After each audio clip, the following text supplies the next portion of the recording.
They say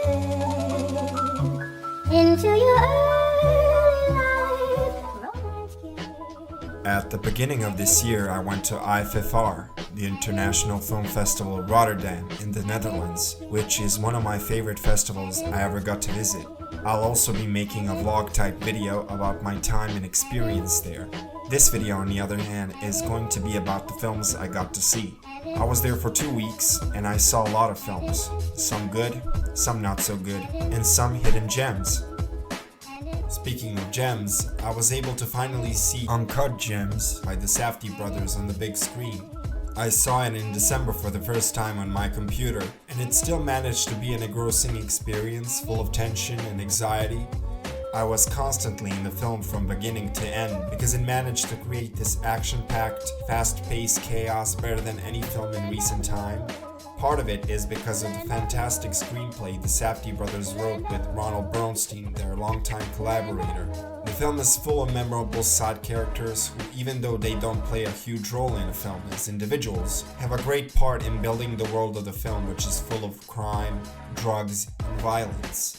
Having seen a couple of their films, I can see the Safdie's contemporary style is becoming more and more fine-tuned. Here they are giving us perhaps their best film yet. That in great part is thanks to Adam Sandler, the guy who seems to have surprised the whole world by his performance, even though he proved he was a talented actor long before this movie came out. But he's primarily known as the actor in shitty comedies, so each time he sways towards something other than that, he gets praise. He perfectly encapsulates the main character of the film, who is a compulsive liar and a cheater who is addicted to gambling even though the whole world is crumbling around him. He runs a jewelry store in New York City's Diamond District and is trying to retrieve an expensive gem he bought from Africa to pay off his debts. He's a father of 3 spoiled children and a husband to a woman who despises him and is filing for a divorce. He has a mistress who works at his jewelry store whom he shares a lavish secret life in an expensive apartment. And while all of that is happening, he's being chased and harassed by countless people whom he owes money to. The story is about a man who chases the American dream, a man who is never satisfied by what he has and is always ready to do whatever it takes to get what he wants. He is always a step ahead of everyone else and is in constant and perpetual motion. This film shows really well how much his addiction had taken over his life. Even the intimate moments with his family are a background noise for him. His mistress is the one who keeps feeding his delusions and impulses and is in return rewarded with material things and his outbursts. Another great aspect of this film is the way he shows his inability to be a family man. He keeps dragging them into his problems more and more. Everyone is a piece of a greater puzzle for him. Addiction is not something only one person experiences, and this film shows the toll it has on everyone around him in such a devastating and realistic way.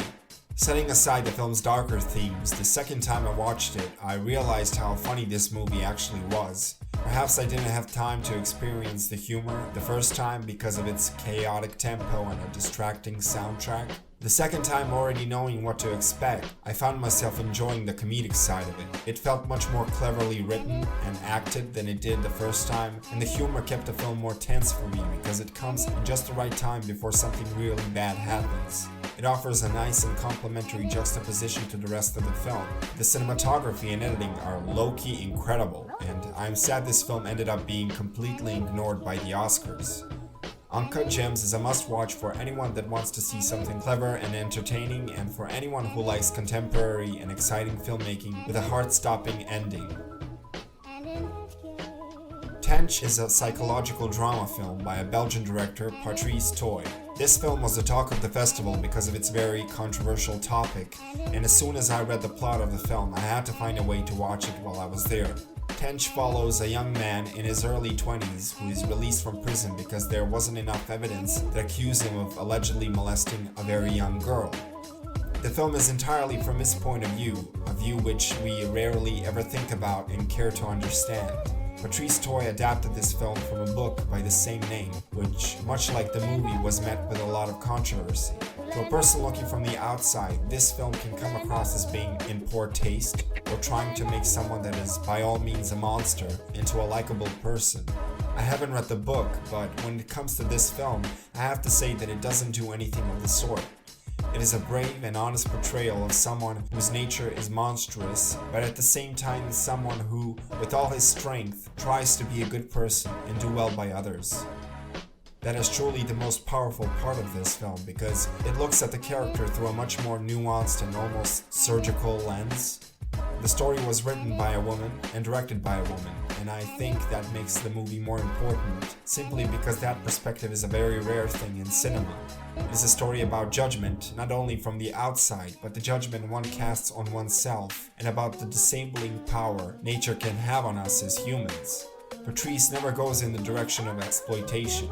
She cares for all her characters and she is able to find a great distance to it all and see it from an outsider's point of view somehow.